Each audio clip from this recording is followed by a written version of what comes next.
بسم الله الرحمن الرحيم ياسين والقرآن الحكيم إنك لمن المرسلين على صراط مستقيم. அடுத்து ஈமான்னா என்ன, ஈமான்ல அநியாயம்னா என்ன என்பதையும் பார்த்தோம். இத்தகைய இந்த கொள்கையை, ஓரிரை கொள்கையை, இந்த ஈமானோடு அநியாயம் கலந்து கொள்ளாமல் இருப்பதற்காகத்தான் ஒட்டுமொத்த சமுதாயங்களுக்கும் அல்லாஹ் நபிமார்களை அனுப்பி வைத்தான்.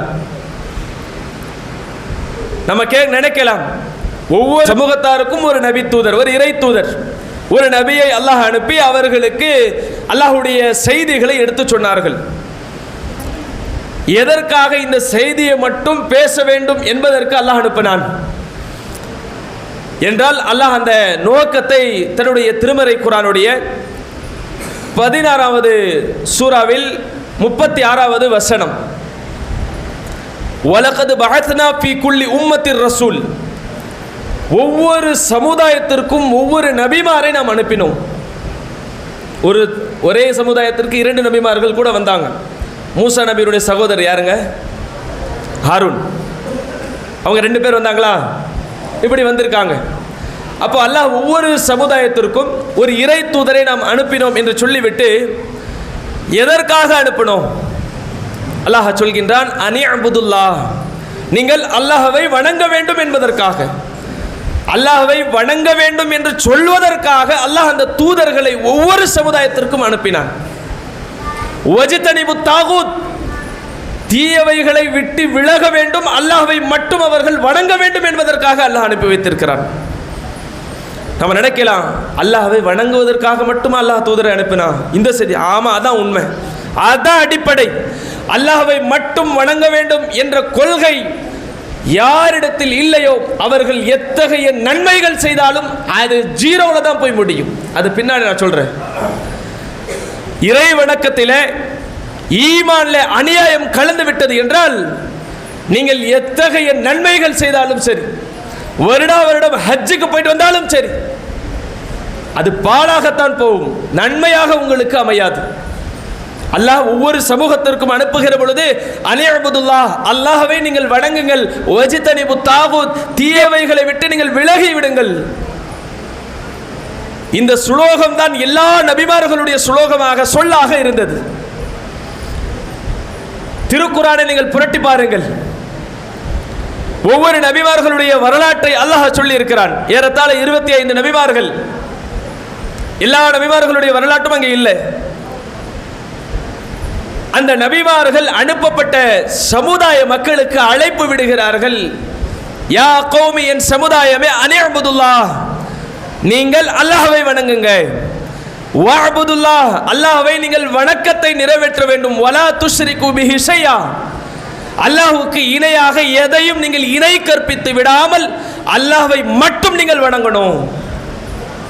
இதைதான் மூசா நபி சொன்னாங்க, இதைதான் ஹாரூன் அலைஹிஸ்ஸலாம் சொன்னாங்க, இதைத்தான் நூஹ் அலைஹிஸ்ஸலாம் அவர்கள் தன்னுடைய சமூகத்தாருக்கு 950 வருடங்கள் பிரச்சாரம் செய்தார்கள். இதைதான் ஏகத்துவத்தினுடைய தந்தையாக திகழ்ந்த, அல்லாஹ்வுடைய நண்பனாக இருந்த நபி இப்ராஹிம் அலைஹிஸ்ஸலாம் அவர்கள் அதைதான் அந்த சமூகத்திற்கு பிரச்சாரம் செய்தார்கள். அவருடைய மகனார் நபி இப்ராஹிம் அலைஹிஸ்ஸலாம் உடைய மகனார் இஸ்மாயில் அலைஹிஸ்ஸலாம் அவர்களும் அதை பிரச்சாரம் செய்தார்கள். இஸ்ஹாக் அலைஹிஸ்ஸலாம் அவர்களும் அதை பிரச்சாரம் செய்தார்கள். ஈசா அலைஹிஸ்ஸலாம் அவர்களும் அதைதான் பிரச்சாரம் செய்தார்கள். ஒட்டுமொத்த நபிமார்கள் தங்களுடைய சமூகத்தாரை அழைத்துவிட்டு, வஅபுதுல்லாஹ், வஅபுதுல்லாஹ், நீங்கள் அல்லாஹ்வை வணங்குங்க, வலா துஷ்ரிகு பிஹி ஷைஆ, அல்லாஹ்வுக்கு எதையும் நீங்கள் இணை கற்பித்து விடாதீங்க. ஏன்? அது ஈமான்ல கலந்து கொள்ளக்கூடிய அநியாயம், மிகப்பெரிய பாவம், அல்லாஹ்வுக்கு செய்கிற பயங்கரமான அநியாயம் அதுதான். வேற எந்த அநியாயத்தை அல்லாஹ் பேசல. எந்த ஒரு பாவத்தையும் அநியாயம் என்று அல்லாஹ் பேசி ஒரு வசனத்தை இறக்கல.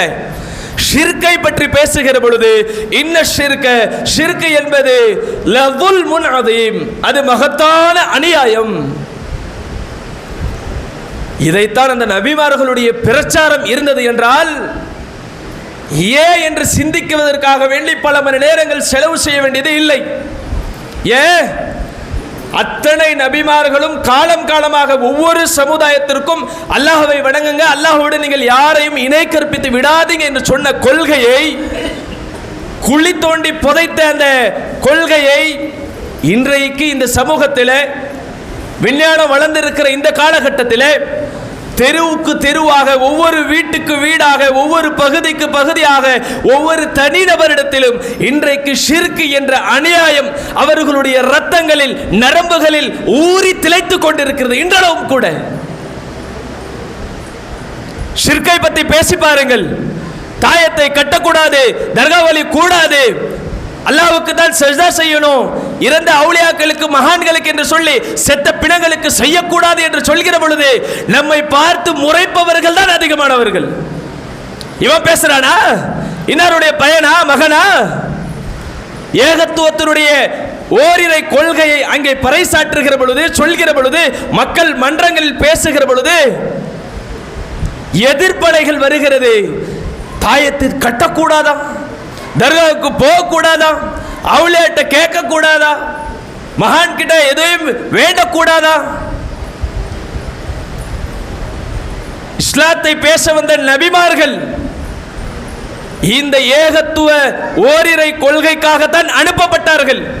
இந்த கொள்கை பேசுவதனால் தான் நபிகளார் மக்கமா நகரத்திலும் தாயிப் நகரத்திலும் நீங்கள் செய்யக்கூடிய சிலை வணக்க வழிபாடுகள் தவறு, பாவம் என்று சொல்கிற பொழுது அந்த சமூகத்தை சார்ந்தவர்கள், தன்னுடைய குடும்ப உறுப்பினர்கள் அல்லாஹ்வுடைய தூதரை காயப்படுத்தினார்கள், அசிங்கப்படுத்தினார்கள், திட்டினார்கள், ஏசினார்கள், பேசினார்கள். எந்த கொள்கைக்காக? வஅபுதுல்லா, வணக்கத்திற்கு தகுதியானவன் அல்லாஹ் ஒருவன் தான் என்ற ஓரிரை கொள்கை பேசுகிற பொழுது எதிர்ப்பலைகள் வந்தது. இந்த கொள்கை ஏற்றுக்கொண்ட பிலாலை அவர்கள் கொடுமைப்படுத்தினார்கள், அபூபக்கரை அவர்கள் தொல்லைப்படுத்தினார்கள், அம்மாரை அவர்கள் கொலை செய்தார்கள், யாசரை கொலை செய்தார்கள், அவருடைய தாயாரை கொலை செய்தார்கள். நாம நினைக்கிறோம் இது பழசு. பழசு அல்ல, இது திரும்ப திரும்ப பேச வேண்டிய, மக்கள் மன்றங்களில் கொண்டு போய் சேர்க்க வேண்டிய கொள்கை இது. அடிப்படை இது இல்லை என்றால் நம்மளுடைய ஒட்டுமொத்த வாழ்க்கையும் நாசமாகிவிடும். ஈமான்ல அநியாயம் கலந்து விட்டால் அது மிகப்பெரிய பாவம் என்ற கொள்கை தான் எல்லா நபிமார்களும் அந்த சமூகத்தில் இருந்த சிலை வணக்க வழிபாடுகள், அல்லாஹ்வோடு அவர்கள் இணைத்து வணங்கிய குட்டி தெய்வங்கள், கொடிமரங்கள், இதை பிரச்சாரம் செய்த நபிமார்களுக்கு ஊரை விட்டு ஒதுக்கினார்கள். ஹிஜ்ரத் ஏன் நடந்தது? மக்காவை துறந்து அபிசீனியாவை ஏன் போனாங்க? மக்காவை விட்டு விட்டு மதீனாவை நோக்கி ஏன் அல்லாஹ்வுடைய தூதர் பயணமானாங்க? ஹிரா என்ற குகையில் ஏன் தஞ்சமடைந்தாங்க? குடுக்கல் வாங்கல் பிரச்சனையா? ஏதாவது பொருளாதாரத்தினுடைய வேற ஒரு பிரச்சனையா? அல்லது பகையா? எதுவும் கிடையாது. அந்த சமூகத்திலே நபிகளாரே உண்மையாளர், சித்தீக், இவர் அமானிதத்தை பேணக்கூடியவர், மற்றவர்களை சுமையை சுமக்கக்கூடியவர், பிறருடைய கஷ்டங்களில் பங்கெடுத்துக் கொள்ளக்கூடியவர் என்று பேசப்பட்ட அந்த சமுதாயத்தவர்கள், குறைஷி குலத்தவர்கள், மக்கத்தினுடைய காஃபிர்கள், அல்லாஹ்வுடைய தூதர் வஅபுதுல்லா, அல்லாஹ்வை நீங்கள் வணங்குங்க, வலா துஷ்ரிகு பிஹி ஷையா, அல்லாஹ்வுக்கு எதையும் நீங்கள் இணை கற்பித்திராதீங்க என்று சொல்கிற பொழுதுதான் எதிர்ப்பாளைகள் அல்லாஹ்வுடைய தூதரை நோக்கி வந்தது, அவர்களுடைய சகோதரர்களை, தோழர்களை நோக்கி வந்தது, இஸ்லாத்தை ஏற்ற அடிமைகளை எதிர்த்தது. ஏன் ஹிஜ்ரத் வந்தது? ஏகத்துவ பிரச்சாரத்தை அந்த மண்ணிலே பேசப்படுகிற நேரத்தில் தான். அப்போ இத்தனை வருட காலம் பேசப்பட்ட இந்த கொள்கைக்காக உயிர் தியாகம் செய்த பல உயிர்கள் இருந்தாலும் இன்றளவும் இன்றைக்கு அது ஒரு புதுமையான, ஒவ்வொரு நாளைக்கும் அதிகரித்துக் கொண்டுதான் போகிறது. கழுத்தில் தாயத்து, கையில் கயிறு, காலில் இடுப்பில், அது போகாம கடைகளில் பல வெரைட்டிகள் இன்றைக்கு நம்ம ஊரில் பார்க்கலாமே, ஏன் பார்க்க முடியாதா? ஒவ்வொரு கடையை பாருங்க, சின்ன சின்ன டப்பிகள் இருக்கும். இந்த ஓனத்தில் இந்த ஒரு முக்கில், அந்த ஒரு முக்கில் பந்தீஷ் தகடு தட்டு, எத்தனை கடைகள் காட்டலாம்? தங்களை மோமின் என்று சொல்கிறார்கள், முஸ்லிம் என்று சொல்கிறார்கள். அட ஈமானோட அநியாயத்தை கலந்துவிட்டு நீங்கள் எந்த ஈமானோடு இருக்கிறீர்களோ அந்த ஈமானில் உங்களுடைய இறைவனுக்கு செய்யக்கூடிய மிகப்பெரிய அநியாயம் இருக்கிறது. இன்றைக்கும் அதை பேசப்படுகிற பொழுது பல எதிர்ப்புகள் வரட்டும். ஆனால் இந்த கொள்கைக்காகத்தான் ஒட்டுமொத்த நபிமார்கள் அனுப்பப்பட்டார்கள். நூஹ் அலைஹிஸ்ஸலாம் அவர்களுடைய வாழ்க்கையினுடைய வரலாற்றை நீங்கள் திறப்பு பாருங்கள். தன்னுடைய சமூகத்தாருக்கு சொல்கிறார்கள், இன்னீ லக்கும் நதீரும் முபீன், என் சமுதாயமே உங்களுக்கு நான் தெளிவாக எச்சரிக்கை செய்யக்கூடிய ஒரு இறை தூதராக வந்துள்ளேன். அனிஅபுதுல்லாஹ், அல்லாஹ்வை நீங்கள் வணங்குங்க, வத்தகு, அல்லாஹ்வை பயப்படுங்க, வாத்தியூன், என்னை கட்டுப்படுங்க, பின்பற்றுங்க. நூஹ் அலைஹிஸ்ஸலாம் அவர்கள் தன்னுடைய சமூகத்தில் ஏகத்துவ பிரச்சாரத்தை அல்லாஹ்வுக்கு இணை கற்பிக்க கூடாது என்ற செய்தியை தான் முதல் சொன்னாங்க. அந்த சமுதாயத்தவர்கள் கேட்டு கட்டுப்பட்டு நடந்தார்களா? அல்லாஹ்வுடைய பயம் இல்லாமல், அல்லாஹ்வுடைய இறை தூதர் நூஹை கட்டுப்படாமல் எந்த செய்தியை சொன்னார்களோ அதை கேட்டு கட்டுப்படாமல் வாழ்ந்ததனுடைய விளைவு நபி நூஹ் அலைஹிஸ்ஸலாம் அவர்கள் அல்லாஹ்விடத்தில் பிரார்த்தனை செய்கிறார்கள். கால ரப்பி, என் இறைவா, இன்னி தஅவுது கௌமி லைலம் வ நஹாரா, என் சமுதாயத்தை நான் அழைச்சேன், இரவு பகலாக ஏகத்துவத்தை நோக்கி அவர்களை அழைத்தேன். சூரத்து நூஹ், திருமறை குர்ஆனுடைய 71வது அத்தியாயம் சூரா. அந்த சூராவின் முதல் வசனங்கள் இதெல்லாம். நூஹ் நபி அல்லாஹ்விடத்தில் சொல்கிறார்கள், 950 வருடங்கள் ஏகத்துவ பிரச்சாரத்தை செய்த நூஹ் அலைஹிஸ்ஸலாம் அவர்கள், இன்னி தஅவுது கௌமி லைலம் வ நஹாரா, இரவும் பகலும் என்னுடைய சமுதாயத்தை உன்னுடைய ஏகத்துவத்தை நோக்கி நான் அழைத்து விட்டேன். கேட்கிற மாதிரி இல்லை. கடைசியா நபி நூஹ் அலைஹிஸ்ஸலாம் அவர்கள் அல்லாஹ்விடத்தில் கையேந்துகிறார்கள் தன்னுடைய சமுதாயத்திற்கு எதிராக. எப்படி அந்த வாசகத்தை நீங்கள் கேள்விப்பட்டாலே எவ்வளவு வலி வேதனை நூஹ் அலைஹிஸ்ஸலாம் அவர்களுடைய மனதில் இருந்திருக்கும் பாருங்க. வகால நூஹ் ரப்பி, நபி நூஹ் அலைஹிஸ்ஸலாம் அவர்கள் அல்லாஹ்விடத்தில் கேட்கிறார்கள், ரப்பி லா ததர் அலல் அர்தி மினல் காஃபிரீன தையாரா, இறைவா உன்னை ஏற்றுக்கொள்ளாத இறை மறுப்பாளர்களின் எந்த வீட்டையும் இந்த பூமியில் நீ விட்டு விடாதே, எல்லாத்தையும் அழித்து நாசமாக்கி விடு. அல்லாஹ் அந்த துவாவை ஏற்றுக்கொண்டு அந்த சமுதாயத்தை அல்லாஹ் அளித்தான்.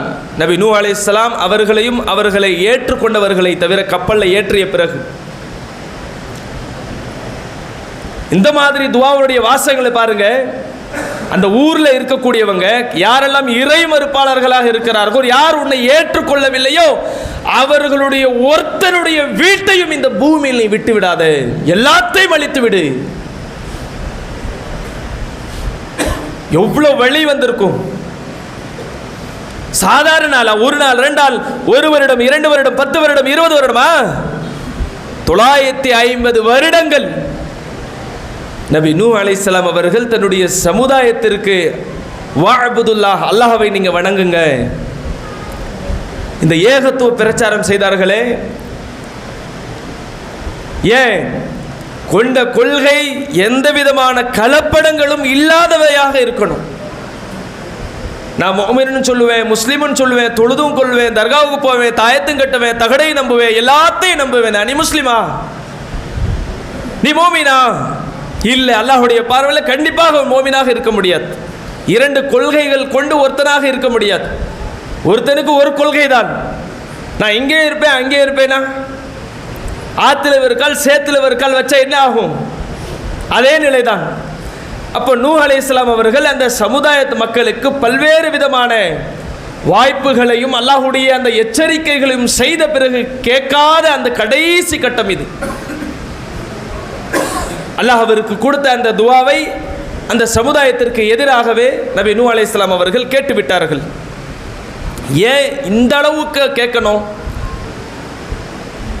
ஏன்னா இந்த ஈமான்ல அந்த அநியாயம் கலந்து போய்விட்டது என்றால் அதை விட மோசமானது வேறு எதுவுமே கிடையாதுங்க. அல்லாஹ் அந்த கொள்கையும் இந்த சமுதாயத்திற்கு விளங்க வேண்டும், சிந்திக்க வேண்டும் என்ற அடிப்படையில் பல வசனங்களில் அந்த செய்தியை பேசுகிறான். 7வது அத்தியாயம் 191வது ஆயத்திலிருந்து 196 7 வரைக்கும் புரட்டி பாருங்கள். அந்த வசனங்களை படித்து பாருங்கள். அல்லாஹ் கேட்கிறான், இந்த அநியாயத்தை ஈமானோடு கலக்கப்பட்ட அந்த அநியாயத்தை துல்மை ஷிர்க் என்ற அந்த துல்மை இறைவன் பட்டியலிடுகின்றான். அயுஷ்ரிகூன் மாலா யஹ்லுகு ஷைஅன் வ ஹும் யுக்லகூன். என்னோடு நீங்கள் இணை கற்பிக்கிறீர்களா? ஷிர்க் என்ற பாவத்தை, அநியாயத்தை நீங்கள் செய்கிறீர்களா? ஈமானோடு அந்த ஷிர்க்கை நீங்கள் கலந்து கொள்கிறீர்களா? யாரோடு? மாலா யஹ்லுகு ஷைஆ, எந்த ஒன்றையும் படைக்காத, வஹும் யுக்லகுன், உங்களை மாதிரி சக மனிதரை என்னோடு நீங்கள் இணை கற்பித்து அவர்களை எனக்கு இணையாக நீங்கள் ஆக்குகிறீர்களா? வலா யஸ்ததியூனலும், குறித்துக் கொள்ளுங்கள், உங்களுக்கு அவர்கள் ஒருபோதும் உதவி செய்ய மாட்டார்கள்.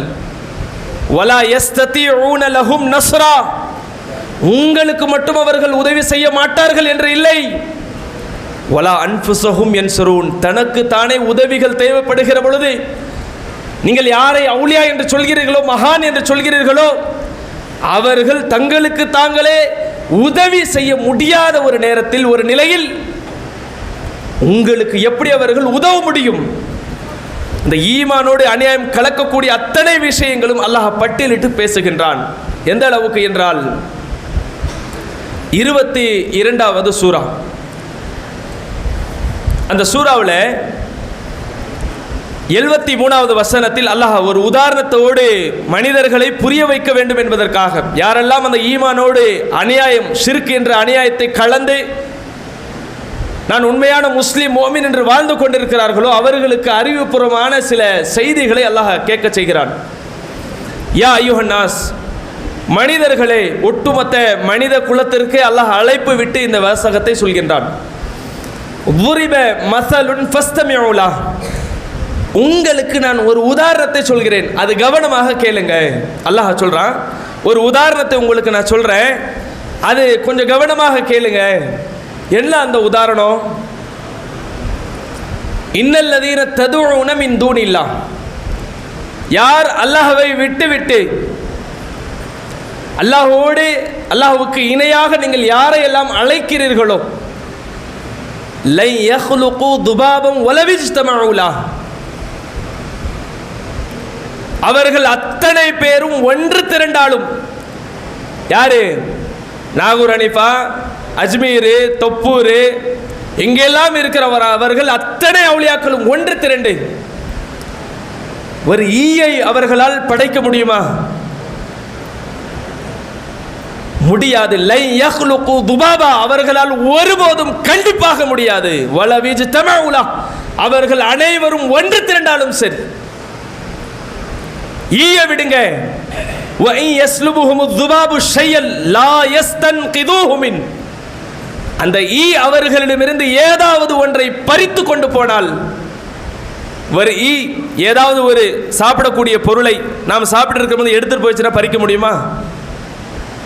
அல்லாஹ் சொல்கின்றான், அந்த ஈ உங்களிடமிருந்து ஏதாவது ஒன்றை பறித்து கொண்டு போய்விட்டால், லா யஸ்தன்கிதுஹு மின், அந்த ஈயிடமிருந்து அதை நீங்கள் மீட்டு வர முடியாது உங்களால் என்று அல்லாஹ் சொல்கின்றான். இப்போ எவ்வளவு பலகீனமானவர்கள் என்று நீங்கள் பாருங்கள். ஒரு ஈயை படைக்க முடியாது, திட்டவட்டமாக அல்லாஹ் சொல்கின்றான். படைக்க விட்டாலும் சரி, ஈ கொண்டு போகிற ஒரு பொருளை உங்களால் திருப்பி கொண்டு வர முடியுமா? முடியாது. இப்போ நீங்கள் யாருக்கு எதிராக, யாரை நீங்கள் இணையாக ஒரு பாவத்தை, அநியாயத்தை ஈமானோடு நீங்கள் கலக்கிறீங்க? அல்லாஹ் எதோடு கம்பேர் பண்ணுறீங்க? அல்லாஹ்வுடைய படைப்பாற்றல்கள் மனிதன் இன்றைக்கு சிந்திக்க முடியுமாங்க? மலைகளை பற்றி யோசிக்க முடியுமா? இந்த பூமி அல்லாஹ் எப்படி படைத்திருக்கிறான், வானத்தை எப்படி படைத்திருக்கிறான், வானங்கள் இருக்கக்கூடிய சூரியன், சந்திரன், நட்சத்திரங்கள், எத்தனையோ கோள்கள் இருக்கிறது. அதை சிந்தித்து இது அது அதுன்னு சொல்லி நம்மால் துல்லியமாக சொல்ல முடியுமா?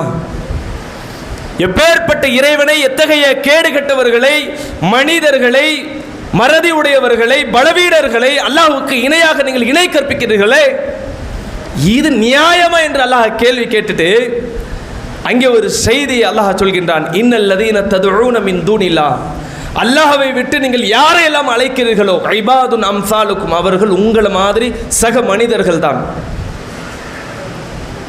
இவ்வளோ தெளிவான சிந்திக்கக்கூடிய மக்களுக்கு சிந்தனை ரீதியான சில கேள்விகளை அல்லாஹ் ஒவ்வொன்றாக கேட்கிறான்.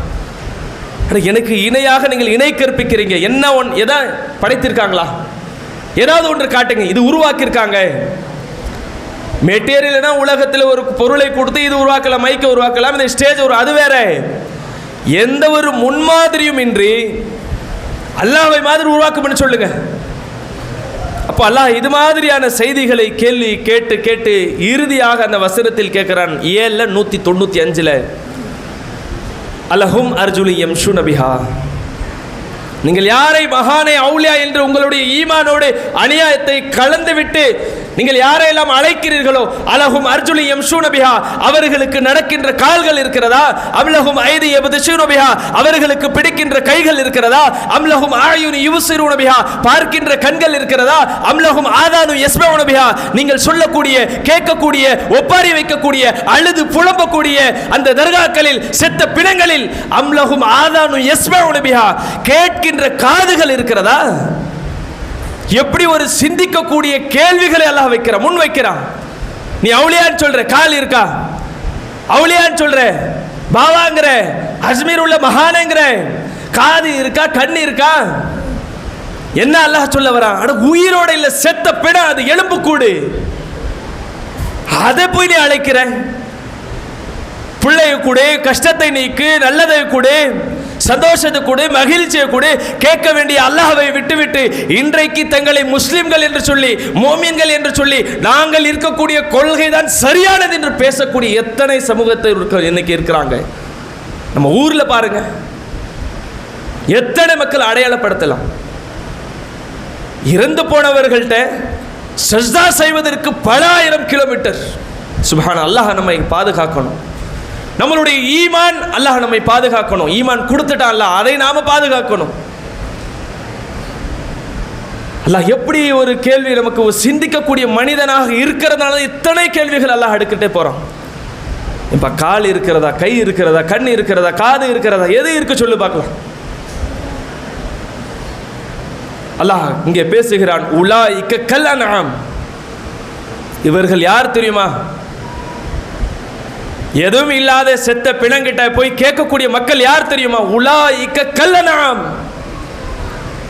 இவர்கள் கால்நடைகள் போன்றவர்கள். ஆடு மாடு பண்டியோட அல்லாஹ் ஜாயின் பண்றான். பல்ஹும் அதல், ஆடு மாடு பாவச்சி அவர்களோடு சேர்க்க கூடாது, அதை விட மோசமானவர்கள். பல்ஹும் அதல். அல்லாஹ் இவ்வளோ நமக்கு அறிவாற்றல் கொடுத்து சிந்திக்கக்கூடிய தன்மைகள் கொடுத்து அதை நோக்கி நாம் ஒரு மகிழ்ச்சியான வாழ்க்கை வாழ்ந்து கொண்டிருக்கிற இந்த உலக வாழ்க்கையில் அல்லாஹ்வுக்கு கோபத்தை ஏற்படுத்தக்கூடிய செயல்கள் ஒரு பக்கம் இருந்தாலும் நமக்கு அல்லாஹ் கொடுத்த அந்த ஈமானோடு அந்த அநியாயங்களை கலப்படம் செய்து நாம் இன்றைக்கு வாழ்கிறோம் என்றால் அது நமக்கு எவ்வளவு பெரிய இழப்புகளை பெற்றுத்தரக்கூடியதாக இருக்கிறது என்று சில வசனங்களை உங்களுக்கு நான் முன்வைக்கிறேன்.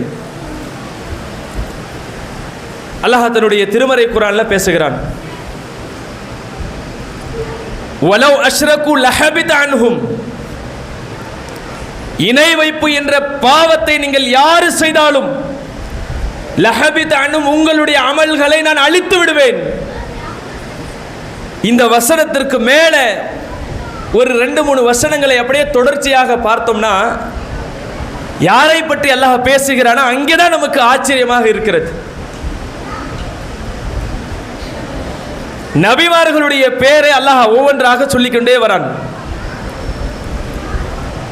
யூசுப் நபி, மூசா நபி, ஹாரூன் நபி, ஈசா நபி, ஜக்கரியா அலைஹிஸ்ஸலாம், இல்யாஸ், யஹ்யா, இப்படி பல பெயர்களை அல்லாஹ் அங்கே பட்டியலிட்டு ذَلِكَ هُدَى اللَّهِ, அல்லாஹ் இவர்களுக்கு நேர்வழி கொடுத்திருக்கிறான். யஹ்தி பிஹி மன் யஷா, அல்லாஹ் யாருக்கு நேர்வழி நாடுகிறானோ அவர்களுக்கு தான் அல்லாஹ் அந்த வழியை கொடுப்பான் என்று சொல்லிவிட்டு ஒரு கால் வலவ் அஷ்ரகு, இவர்கள் இந்த நபிமார்கள் லஹபித அன்ஹும், அவர்கள் இணை கற்பித்தார்கள் என்றார். இது இந்த அநியாயத்தை அவர்கள் செய்து விட்டார்கள் என்றால் லஹபித அன்ஹும் அவர்களுடைய அமல்கள் நான் அழித்து விடுவேன். சொல்லுங்க, இப்போ நான் முஃமினு, நான் அந்த கொள்கை இந்த கொள்கை, நான் இதை தான் பின்பற்றுறேன், அதை தான் வணங்கிட்டு இருக்கிறேன், சொல்லுங்க பார்ப்போம். நபிமார்களுடைய பெயரை வாசித்து பட்டியலிட்டு இந்த நபிமார்கள் ஷிர்க் என்ற அநியாயத்தை ஈமானோடு கலந்து விட்டார்கள் என்றால் அவர்கள் செய்த அந்த அமல்கள் எல்லாம் அழித்து விடுவேன். இன்னொரு இடத்தில் அல்லாஹ் பேசுகிறான், நபிகள் நாயகம் ஸல்லல்லாஹு அலைஹி வஸல்லம் அவர்களுக்கு நேரடியாக குறித்து அல்லாஹ் பேசுகிறான். லயின் அஷ்ரகத, நபியே நீங்கள் இணை கற்பித்தாலும், லயஹ்பதன்ன அமலுக்க, உங்களுடைய அமல்களையும் நான் அழிப்பேன். நபிகள் நாயகம் ஸல்லல்லாஹு அலைஹி வஸல்லம் அவர்களுக்கு இந்த நிலைனா நாமெல்லாம் ஏமாத்திரம். முன்பின் பாவங்கள் எல்லாம் அல்லாஹ் உடைய தூதர் மன்னிக்கப்பட்டவர்கள், சொர்க்கத்திற்கு நன்மாராயம் சொல்லப்பட்டவர்கள். இந்த உலகத்திலேயே அல்லாஹ் அவருடைய பாவங்கள் எல்லாம் மன்னிக்கப்பட்ட தூதர்கள். அவர்களுக்கு அல்லாஹ் எச்சரிக்கை செய்கிறான், உங்களுடைய ஈமான்ல ஷிர்க் என்ற அநியாயத்தை நீங்கள் கலந்து விட்டீர்கள் என்றால் நீங்கள் செய்த ஒட்டுமொத்த அமல்களையும் நான் இல்லாமல் அழித்து விடுவேன் என்று அல்லாஹ் பேசுகிறான். வல தகூனன்ன மினல் காசிரின், இப்படி நான் உங்களுடைய அமல்களை நான் அழித்து விட்டேன் என்றால் நீங்கள் நஷ்டவாளிகள் ஆகிவிடுவீர்கள். அமல் இல்லைன்னா என்னங்க செய்ய முடியும்? அமலே இல்லை, அல்லாஹ்விடத்தில் போய் நிற்போம், ஜீரோவில் இருப்போம். அல்லாஹ் கூப்பிடுவானா?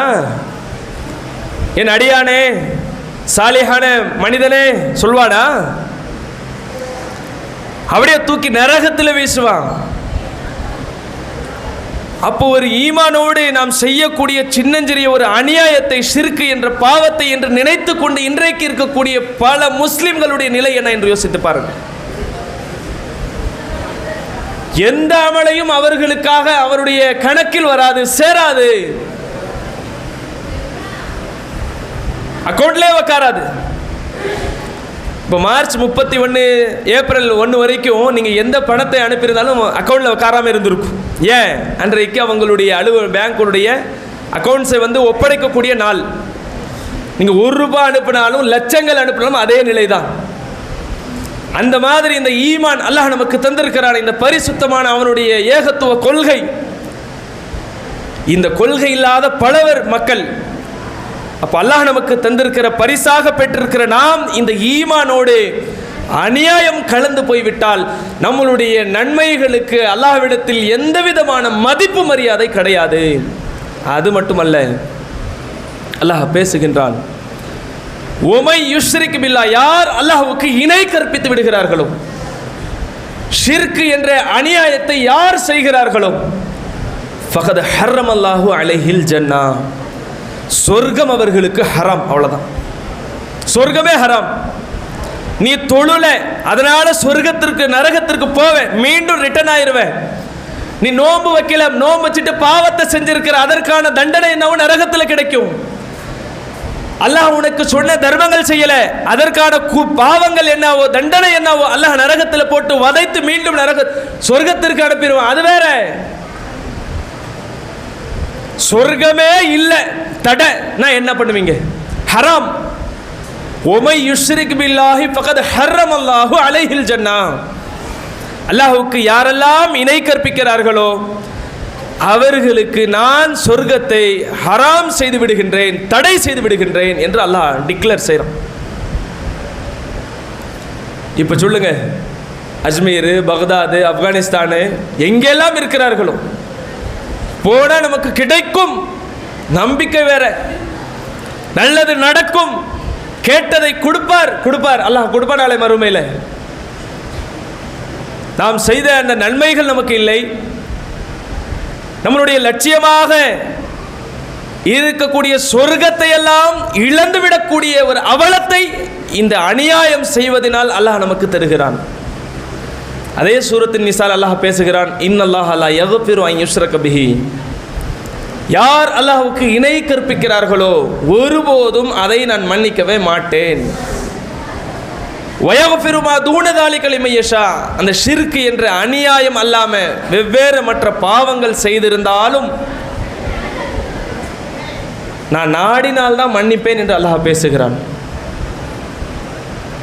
இப்போ யோசித்து பாருங்க, இன்றைக்கு நாம் நம்மளுடைய ஈமானை எப்படி எந்த அளவில் வைத்திருக்கிறோம் என்று ஒவ்வொருவரும் சிந்திக்கக்கூடிய ஒரு தருணம் இது.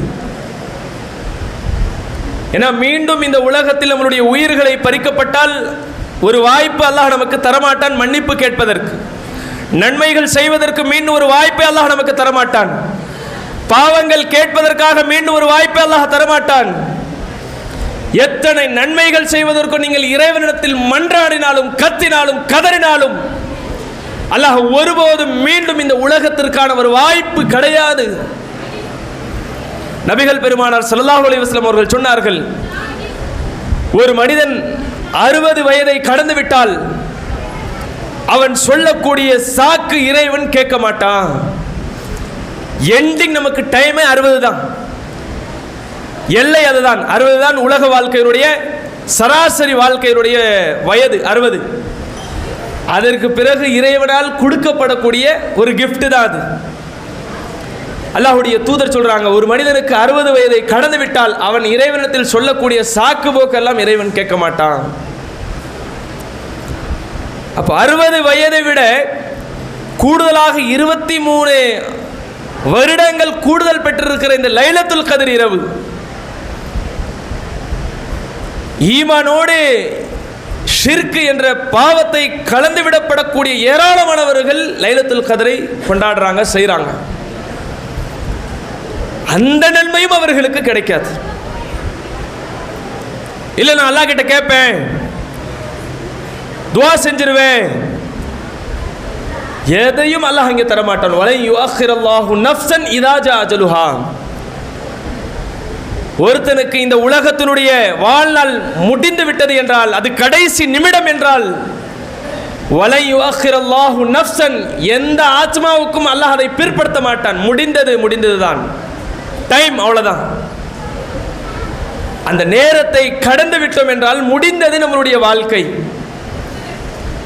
இந்த அற்பத்திலும் அற்பமான இந்த வாழ்க்கையிலே அல்லாஹ் நமக்கு தந்திருக்கிற இந்த ஏகத்துவத்தை பெற்றிருக்கிற நாம் பெரிய பாக்கியசாலிங்க. அல்லாஹ் யாருக்கு கொடுத்தானோ இல்லை நமக்கு தந்திருக்கிறான். இந்த தருணத்தில் அல்லாஹ்விடத்தில் கையேந்தி அழுது புலம்பக்கூடியவர்கள் அல்லாஹ்விடத்தில் நாம் துவா கேட்கணும், நன்றி செலுத்தணும். அல்லாஹ் எவ்வளவு பெரிய பாக்கியத்தை நீ தந்திருக்கிற. ஏகத்துவம் என்பது சாதாரண வார்த்தைகளால் உங்களுக்கு சாதாரணமாக தெரியும். இந்த ஏகத்துவத்தினுடைய கொள்கையை உளமாற நீங்கள் ஏற்று அதை ஒவ்வொரு தருணமும் நீங்கள் சிந்தித்தீர்கள் என்றால் கண்டிப்பாக அல்லாஹ் நமக்கு பொருளாதாரம் தரவில்லை, ஏகத்துவத்தை தந்திருக்கிறான். அதை விட வேறு மகிழ்ச்சி வேற எதுவும் இல்லை. பேசுவீர்கள் நீங்க, உடல் ஆரோக்கியம் இல்லை, ஆனால் ஏகத்துவம் இருக்கிறது, அல்ஹம்துலில்லாஹ். வசதி வாய்ப்புகள் பெருசு இல்லை, ஏகத்துவ கொள்கை ஓஹோன்னு இருக்கு, அல்ஹம்துலில்லாஹ். ஏன் நாளை மறுமையிலே ஒரு குற்றவாளி அல்லாஹ்விடத்தில் வருவான். அல்லாஹ் அவனுக்கு வழங்கி இருக்கிற அந்த தண்டனையிலிருந்து, வேதனையிலிருந்து தன்னை பாதுகாத்துக் கொள்வதற்காக வேண்டி மில் உல் அர்தி தஹபன் வலவிஃப்ததாபி, பூமி நிறைய அளவிற்கு தங்கத்தை ஈடாக கொடுத்தாலும் அல்லாஹ் அதை ஏற்றுக்கொள்ள மாட்டான். இந்த பூமிங்கிறது நாம சுற்றி இருக்கிற பாலக்கோட் பகுதி அல்ல, உலகம் சுற்றி இருக்கிற இந்த பூமி முழுவதும் தங்கத்தை ஈடாக கொண்டு அல்லாஹ்விடத்தில் அல்லாஹ் என்னை மன்னித்து விடு என்று சொன்னாலும் கதறினாலும் அல்லாஹ் மன்னிக்க மாட்டான். யாருக்கு தெரியுமா மன்னிப்பான்? நபிகள் பெருமானார் ஸல்லல்லாஹு அலைஹி வஸல்லம் அவர்கள் சொல்கிறார்கள், ஜிப்ரீல் அலைஹிஸ்ஸலாம் அவர்கள் வந்து அல்லாஹ்வுடைய தூதருக்கு ஒரு வேத வஹி செய்தியை சொல்கிறார்கள். அல்லாஹ்வின் தூதரே, மம்மாத மின் உம்மத்திக, அல்லாஹ்வின் தூதரே, உங்களுடைய சமுதாயத்தில் ஒருவர் இறந்து போய்விட்டால் எந்த நிலையிலே, லா யுஷ்ரிக் பில்லாஹி ஷையா, அல்லாஹ்வுக்கு எந்த விதமான இணை வைத்தலும் இல்லாமல் உங்களுடைய சமூகத்தில் உங்களுடைய உம்மத்தில் ஒரு அடியான் இறந்து போய்விட்டால், நபிகள் பெருமானார் ஸல்லல்லாஹு அலைஹி வஸல்லம் அவர்களுக்கு ஜிப்ரீல் அலைஹிஸ்ஸலாம் அவர்கள் சொல்கிறார்கள், தஹலல் ஜன்னah, அவர்கள் சொர்க்கத்திற்குள் நுழைந்து விடுவார். யோசித்து பாருங்க, பூமி நிறைய அளவிற்கு தங்கத்தை ஈடாக கொடுத்து அங்கே வாங்க முடியாத வெற்றியை, சொர்க்கத்தை, ஒரே ஒரு வார்த்தை நம்மளுடைய கொள்கை, வஅ்புதுல்லாஹ வலா துஷ்ரிகு பிஹி ஷைஆ, வணக்கத்திற்கு தகுதியானவன் அல்லாஹ் ஒருவன்தான் என்ற ஓரிரை கொள்கையிலே இந்த உலகத்தில் பல சிரமங்களில், கஷ்டங்களில், ஏதோ ஒரு பிரச்சனையில் இருந்தாலும் அல்லாஹ் நமக்கு தந்திருக்கிற இந்த ஏகத்துவத்திலே அப்படியே மரணமடைந்து விட்டால், மம்மா தம்மிம் உம்மத்திக லா யுஷ்ரிக் பில்லாஹி ஷையன் தஹலல் ஜன்னா, எந்த விதமான ஷிர்க்குகளுடைய சாயலும் வாடையும் செயலும் இல்லாம நீங்கள் இறந்து போய் விடுகிறீர்கள் என்றால் உங்களுக்கு சொர்க்கம் என்று நபிகள் பெருமானார் ஸல்லல்லாஹு அலைஹி வஸல்லம் அவர்கள் சொல்லிவிட்டு ஜிப்ரீல் அலைஹிஸ்ஸலாம் அவர்கள்ட்ட அல்லாஹ்வுடைய தூதர் ஒரு கேள்வி கேட்குறாங்க. வ இன் ஃபஅல கதா வ கதா, ஜிப்ரீல் கிட்ட கேட்குறாங்க, அவர் இந்த பாவம் அந்த பாவம் செஞ்சாலுமா? நாம் ஆம். இன்னொரு ஹதீஸ்ல வருகிறது, வ இன் ஸனா, அவன் விபச்சாரம் புரிந்தாலும், வ இன் ஸரக, அவன் திருடி இருந்தாலும், அவன் மரணிக்கின்ற அந்த தருவாயில் அவன் மூமினாக இருந்தான், அவனுடைய ஈமான்ல அநியாயம் என்ற ஷிர்க் இல்லாத ஒரு நிலையில் அவன் மரணம் அடைந்தான் என்பதற்காக வேண்டி அல்லாஹ் அவனுக்கு சொர்க்கத்தை தருகிறான். புகாரியில 3288வது இலக்கத்தில் இடம்பெற்றிருக்கிற செய்தி. இப்போ யோசித்து பாருங்க, அல்லாஹ் நமக்கு அருளிய இந்த திருமறை குர்ஆன் மனிதர்களுக்கு வழங்கக்கூடிய அந்த நேர்வழி, அதை பெற்றவர்கள் அந்த நேர்வழியில் வஹீ செய்தியில் அல்லாஹ்வுடைய சட்டத்திட்டங்களில் எந்த விதமான சுய விருப்பங்களும் கொள்ளக்கூடாது என்று சொன்ன இறைவன் தன்னுடைய ஈமானிலே அநியாயங்களும் கலந்துவிடக்கூடாது என்ற கூடுதல் சட்டத்தை நமக்கு சொல்லி இருக்கிறான் என்றால், இதைவிட ஒரு சிறந்த ஒரு கொள்கையை, உன்னதமான ஒரு வழிகாட்டுதல்களை, தூயமான ஒரு பாதையை வேறு எவரும் சொன்னது கிடையாது. அல்லாஹ் நமக்கு தந்திருக்கிறான். அப்போ அந்த மாதிரியான ஒரு மார்க்கத்தில் இருந்து கொண்ட நாம் அல்லாஹ்வுக்கு இன்றைக்கு எப்படி நம்மளுடைய நன்றிகளை வெளிப்படுத்துகிறோம்? தொழுகை விஷயத்தில் எப்படி இருக்கிறோம்? ஒவ்வொரு நாளும் அனுதினமும் அல்லாஹ்விடத்தில் கையேந்து பாவ மன்னிப்பு தேடக்கூடியவர்கள் விஷயத்தில் எப்படி இருக்கிறோம்? நமக்கு நாம் செய்து கொள்ளக்கூடிய நன்மைகளில் நற்காரியங்கள் எப்படி இருக்கிறோம்? குறிப்பாக இந்த ரமலான் மாதம் எப்படி நம்ம பயன்படுத்த வேண்டும், எப்படி பயன்படுத்திக் கொண்டிருக்கிறோம்? அல்லாஹ்வுக்காக தொழுது அல்லாஹ்வுடைய வேதத்தை ஓதக்கூடிய மக்கள் எத்தனை பேர்? நாளைக்கு 27வது நோன்பு. திருமறை குர்ஆனுக்கு நமக்கு தொடர்பு என்னங்க? எத்தனை பேர் அந்த குர்ஆனை ஓதக்கூடியவர்களாக இருக்கிறோம்? எத்தனை சூறாக்கள் இன்றைக்கு நாம் ஓதக்கூடியவர்களாக இருக்கிறோம்? எத்தனை ஜுஸை நாம் முடித்திருக்கிறோம்? இங்கே இருக்கக்கூடியவர்கள் ஒவ்வொருவரும் உங்களை நீங்கள் கேள்வியாக கேட்டுக்கோங்க. ஏன்னா எத்தனையோ ரமலான்கள் நம்மை கடந்துதான் போகிறது, ஆனால் மாற்றம் ஒன்றும் இல்லை, அப்படியே தான் இருக்கிறோம். நன்மைகள் செய்வதிலே, தொழுவதிலே, நோன்பு கடைபிடிக்கிறதிலே, இந்த இரவுகளில் அல்லாஹ் நமக்கு தந்திருக்கிற இரவு தொழுகை தொழுவதிலே, அதில் கவனத்தோடு ஆசையோடு இரவு தொழுகையில் நிற்கக்கூடிய விஷயத்திலே எந்த நன்மை நாம் சரியாக செய்கிறோம் என்று யோசித்து பாருங்க. அப்போ ஈமான் இருக்கு, ஈமானுக்கு ஏற்ற நம்முடைய செயல்பாடுகள் எங்கே என்று தேட வேண்டிய ஒரு அவலநிலை இன்றளவும் இருக்கிறது. அல்லாஹ் கொடுத்திருக்கிற இந்த ஏகத்துவத்தை, ஓரிரை கொள்கையை பெற்ற நாம் அல்லாஹ்வுக்கு நன்றி செலுத்த வேண்டும் என்று ஒரு பக்கம் இருந்தாலும், இந்த கொள்கை நமக்கு போதித்த விஷயங்களை, நற்காரியங்களை அதிகம் அதிகம் பேணக்கூடியவர்களாகவும் செய்யக்கூடிய நன்மக்களாகவும் வல்ல ரஹ்மான் உங்களுக்கும் எனக்கும் அருள் புரிவனாக. அஸ்ஸலாமு அலைக்கும் வரஹ்மத்துல்லாஹி வபரகாத்துஹு.